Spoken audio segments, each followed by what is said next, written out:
সামনে দিন নতুন ছাত্র সামনে আইতে তো আছে নাগলা তো হলো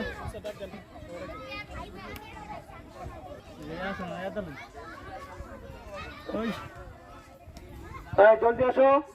এখনো যারা দূরে আছো জলদি চলে আসো মাদ্রাসায় গিয়ে নাস্তা খেতে হবে তারপর নামাজ পড়তে হবে একদম সোজা করে দাঁড়াও উস্তাদ একটু উপরে থাকেন তো কেউ সোজা করে ছাড়েন উস্তাদ আইবুল্লাহ ভাই তাহলে মনির কেউ উপরে দাঁড়ান মনির সিরিয়াল ধরে একসাথে ছাড়েন